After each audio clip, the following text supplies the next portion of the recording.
Hello guys, welcome back to another video. तो guys, Tamil Nadu petro की financial year 2023 की second quarter की result out हो चुकी है। तो गाइस, इस वीडियो में हम लोग यही देखेंगे कि कंपनी ने सितंबर 2022 की क्वार्टर में कैसी परफॉर्म की है, क्या क्या पॉइंट्स इम्प्रूव हुई है एंड कहाँ कहाँ पे कंपनी ने डिटोरिएट की है। और कंपनी की फंडामेंटल्स भी चेक करेंगे और समझेंगे कि क्या ये कंपनी पैसे लगाने लायक है या नहीं। एंड उसके साथ साथ हम लोग कंपनी की टेक्निकल्स के बारे में भी डिस्कस करेंगे।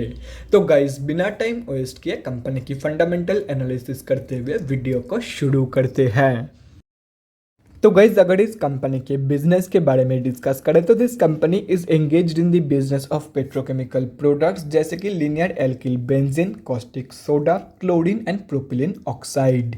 ये company both BSC and NSC में लिस्टेड है। तो अभी अगर इस कंपनी की कुछ इंपॉर्टेंट फिगर्स के बारे में बात करें तो अप्रॉक्सीमेटली 852 करोड़ की है कंपनी की मार्केट कैप, 6.56 की पी है, 33.5% है कंपनी की आरओसी एंड 26.2% है कंपनी की return on equity. Last 6 months की रिटर्न नेगेटिव में जा चुकी है, नेगेटिव बाय 19.3%। एंड लास्ट 3 साल की सेल्स ग्रोथ अप्रॉक्सीमेटली 13.2% के आसपास निकल के आ रही है, जो कि 3 साल के कंपेरिजन में बहुत ही बढ़िया है। कंपनी अभी अपनी बुक वैल्यू से स्लाइटली ऊपर ट्रेड कर रही है, डिविडेंड यील्ड 3.17% है एंड फेस वैल्यू 10 रुपये की है। तो अभी अगर इस कंपनी की सितंबर क्वार्टरली की रिजल्ट के बारे में डिस्कस करें तो सितंबर 2022 की क्वार्टर की अनऑडिटेड स्टैंडअलोन फाइनेंशियल रिजल्ट आप लोगों के सामने है। एंड यहाँ पे जितने भी सारे फिगर्स दिया हुआ है वो सब लैक्स में है। तो गाइज, सबसे पहले हम लोग कंपनी की इनकम चेक करते हैं। तो सितंबर 2022 की क्वार्टर में कंपनी ने अप्रॉक्सीमेटली 608 करोड़ की इनकम जनरेट किया है। और अगर ये जून 2022 की क्वार्टर एंड सितंबर 2021 की क्वार्टर से कंपेयर किया जाए तो जून 2022 के क्वार्टर में कंपनी ने अप्रॉक्सीमेटली 561 करोड़ की इनकम जनरेट किया था। एंड सितंबर 2021 की क्वार्टर में अप्रॉक्सीमेटली 463 करोड़ की इनकम। तो ईयर ऑन ईयर बेसिस पे and quarter on quarter basis पे दोनों में ही कंपनी ने एक हेल्दी पॉजिटिव इनकम ग्रोथ दिखाई है इन सितंबर 2022 की क्वार्टर। तो अभी अगर इस कंपनी की नेट प्रॉफिट मतलब प्रॉफिट आफ्टर टैक्स के बारे में डिस्कस करें तो सितंबर 2022 की क्वार्टर में कंपनी ने अप्रॉक्सीमेटली 26.6 करोड़ की प्रॉफिट पोस्ट किया है। जून 2022 की क्वार्टर में कंपनी ने अप्रॉक्सीमेटली 27.5 करोड़ की प्रॉफिट पोस्ट किया था। एंड सितंबर 2021 की क्वार्टर में अप्रॉक्सीमेटली 45.2 करोड़ की प्रॉफिट। तो कंपनी की जो प्रॉफिट ग्रोथ है वो unlike income growth both year on year basis पे and quarter on quarter basis पे नेगेटिव में जा चुकी है। एंड अगर आप लोग एक चीज़ नोटिस करोगे तो ईयर ऑन ईयर बेसिस की and quarter on quarter basis की जो इनकम ग्रोथ थी वो तो बहुत ही बढ़िया थी, लेकिन उसके बावजूद कंपनी की जो प्रॉफिट ग्रोथ है वो नेगेटिव में जा चुकी है। मतलब कंपनी की जो एक्सपेंसेस है वो बहुत ही ज़्यादा इंक्रीज हुई है कंपेयर टू कंपनी की इनकम। एंड इसीलिए कंपनी की जो प्रॉफिट मार्जिन है वो रिड्यूस हो गई है on both year on year basis and quarter on quarter basis. And अगर आप लोग एक चीज़ और नोटिस करोगे तो टाइम के साथ साथ कंपनी की जो प्रॉफिट है वो धीरे धीरे कम हो रही है। मतलब कंपनी की जो प्रॉफिट मार्जिन है वो भी धीरे धीरे कम हो रही है टाइम के साथ साथ। और रही बात कंपनी की ईपीएस की, तो कंपनी की जो ईपीएस की ग्रोथ है, ईपीएस मतलब अर्निंग्स पर शेयर की जो ग्रोथ है वो भी कंपनी की profit and profit margin growth की तरह नेगेटिव में है। एंड वो भी टाइम के साथ साथ धीरे धीरे कम हो रही है, जैसे कि यहाँ पे आप लोग साफ देख सकते हो। तो अगर ओवरऑल देखा जाए तो कंपनी ने सिर्फ और सिर्फ 2 जगह पे ही इम्प्रूव किया है। एंड वो दोनों के दोनों ही कंपनी की इनकम ग्रोथ है। एक है ईयर ऑन ईयर बेसिस की इनकम ग्रोथ, बाकी second one is quarter on quarter basis की इनकम ग्रोथ। बाकी हर एक ग्रोथ कंपनी की नेगेटिव में है। Profit margin growth, profit growth and EPS growth, ये तीनों ग्रोथ कंपनी की ओवरऑल नेगेटिव में है। एंड टाइम के साथ साथ इनकी जो वैल्यूज है वो धीरे धीरे कम हो रही है। तो अगर ऐसे ही चलती रही तो हो सकता है 1-2 साल बाद इस कंपनी की जो प्रॉफिट एंड ईपीएस की वैल्यूज है वो नेगेटिव में आना चालू हो जाए। तो अगर ओवरऑल देखा जाए तो सितंबर की जो रिजल्ट है वो वीक निकल के आई है। तो अभी अगर इस कंपनी की बैलेंस शीट की हेल्थ के बारे में डिस्कस करें तो हाफ ईयरली बेसिस पे कंपनी की रिजर्व इंक्रीज हुई है एंड डेट रिड्यूस हुई है, जो कि किसी भी कंपनी के लिए बहुत ही ज़बरदस्त है। मतलब बैलेंस शीट की हेल्थ इंप्रूव हुई है on half yearly basis. And अगर ओवरऑल भी देखा जाए तो डेट की कंपैरिजन में 10 गुना से भी ज़्यादा की पॉजिटिव रिजर्व मौजूद है कंपनी के पास। तो ओवरऑल जो बैलेंस शीट की हेल्थ है वो तो बहुत ही ज़बरदस्त है ही है। एंड उसके साथ साथ ये एक ऑलमोस्ट डेट फ्री कंपनी भी है। तो अभी अगर इस कंपनी की कैश फ्लोज के बारे में डिस्कस करें तो कैश फ्लोज की जो कंडीशन है वो डिटोरिएट हुई है इन फाइनेंशियल ईयर 2022।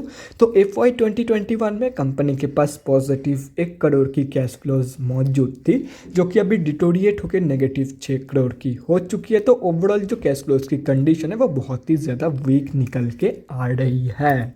और रही बात कंपनी की शेयर होल्डिंग पैटर्न की, तो गाइस सितंबर क्वार्टरली की शेयर होल्डिंग पैटर्न आप लोगों के सामने है। तो सितंबर की क्वार्टर में प्रमोटर्स की एंड DIIs की होल्डिंग अनचेंज्ड है, बाकी FIS ने बाइंग की है। And end of the quarter public से माल उठाया गया है। एंड अगर पब्लिक में देखा जाए तो पब्लिक में कई सारे बड़े रिटेलर्स की होल्डिंग है। एंड अगर ये सब कुछ कैलकुलेट करते हो तो इस कंपनी में हम अब जैसे छोटे मोटे रिटेलर की जो होल्डिंग है वो अप्रॉक्सीमेटली 42.22% के आसपास निकल के आ रही है। तो गाइज अभी कंक्लूशन पे आते हैं कि क्या आप लोगों को इस कंपनी में पैसा लगाना चाहिए या नहीं। तो देखो गाइस बात बहुत ही ज़्यादा सिंपल है कि सितंबर क्वार्टर की जो रिजल्ट है वो वीक निकल के आई है। एंड अगर ऐसे ही चलती रही तो no doubt within 3-4 quarter ये कंपनी लॉस देने भी लग जाएगा। तो सिंपली अगर कंपनी के ऊपर भरोसा है तो ही इस कंपनी में पैसा लगाना। एंड कोई भी रिटर्न इन्वेस्टर भूल कर भी इस कंपनी में पैसा मत लगाओ, क्योंकि ये एक हाई डिविडेंड पेइंग स्टॉक है जैसे कि यहाँ पे आप लोग देख सकते हो। एंड ऐसे स्टॉक्स की जो शेयर प्राइस की ग्रोथ है वो नॉर्मल स्टॉक के कंपैरिजन में बहुत ही ज़्यादा कम होती है। तो सिंपली अगर आप लोग डिविडेंड इन्वेस्टर हो एंड इस कंपनी के ऊपर भरोसा है तो ही इस कंपनी में पैसा लगाना, अदरवाइज सिंपली अवॉइड इट। तो गाइस अभी अगर इस कंपनी की टेक्निकल्स के बारे में डिस्कस करें तो यहाँ पे हम लोग आ चुके हैं NSE के डेली चार्ट पे। तो गाइस सबसे पहले हम लोग ये समझते हैं कि कंपनी में अभी चल क्या रहा है। तो गाइस कंपनी अभी अपने 200 की मूविंग एवरेज से नीचे ट्रेड कर रही है, मतलब कंपनी अभी ऑफिशियली डाउन ट्रेंड में है। एंड अगर देखा जाए तो due to weak result of सितंबर 2022 की क्वार्टर, कल के दिन इस कंपनी में बहुत ही ज़बरदस्त सेलिंग हुई थी। एंड इसी सेलिंग के चलते ये कंपनी 2.12% कल के दिन डाउन थी। तो अभी अगर इस कंपनी में फ्रेश इंक्रीज के बारे में बात करें तो मैं पहले ही क्लियर कर देता हूँ कि ये एक हाई डिविडेंड पेइंग स्टॉक है। तो simply short term traders stay away from this company. और रही बात swing traders and long term investors की, तो देखो गाइस सबसे पहले मैं स्विंग ट्रेडर्स का भी फंडा क्लियर कर देता हूँ कि ये कंपनी स्विंग ट्रेडर्स के लिए भी नहीं है, क्योंकि कंपनी की जो मूवमेंट है वो बहुत ही ज़्यादा चॉपी है। ये कंपनी कोई भी फिक्स्ड रेजिस्टेंस जोन या तो फिर सपोर्ट जोन को रेस्पेक्ट नहीं करती है। ये कंपनी कहीं से भी सपोर्ट ले लेती है, कहीं से भी कंपनी रिजेक्शन फेस करती है। तो simply stay away from this kind of stocks, जैसे कि यहाँ पे आप लोग देख सकते हो, मतलब कोई फिक्स्ड लेवल है ही नहीं। तो ऐसे स्टॉक्स में स्विंग ट्रेड ले पाना टोटली ऐसे स्टॉक्स में स्विंग ट्रेड लेना टोटली गैम्बलिंग के बराबर है। तो simply stay away from this company. और रही बात लॉन्ग टर्म इन्वेस्टर्स की, तो देखो गाइस अगर आप लोगों का भरोसा इस कंपनी के ऊपर है कि ये कंपनी आगे चल के आपको बहुत ही बढ़िया मुनाफा कमा के देगी, तो ऐसे में इस कंपनी में आप लोगों को जितना सस्ते में एंट्री मिल जाए उतना ही आप लोगों के लिए एंड आप लोगों के फ्यूचर रिटर्न के लिए बढ़िया है। तो अगर ये कंपनी आप लोगों को अप्रॉक्सीमेटली 80 रुपये के आसपास मिल जाती है तो बहुत ही बढ़िया है। बाकी अगर कंपनी यहाँ तक की फॉल शो नहीं करती है तो एटलीस्ट आप लोगों को ये कंपनी 90 रुपये के आसपास तो मिल ही जाएगी। तो आप लोग 90 रुपीज़ के आसपास भी इस कंपनी में एंट्री प्लानिंग कर सकते हो फॉर लॉन्ग टर्म। तो guys that's it for this video. अगले वीडियो में मिलते हैं गाइज। Thanks for watching. और गाइज अगर आप लोगों के मन में कोई भी डाउट या क्वेरी रहती है स्टॉक मार्केट या किसी भी स्टॉक से रिलेटेड तो कमेंट सेक्शन में कमेंट करके मुझसे पूछ सकते हो, या तो फिर मेरे इंस्टाग्राम का लिंक आप लोगों को डिस्क्रिप्शन बॉक्स में मिल जाएगा, जाके वहाँ पर भी मुझे DM कर सकते हो फॉर एन 1-on-1 कन्वर्सेशन।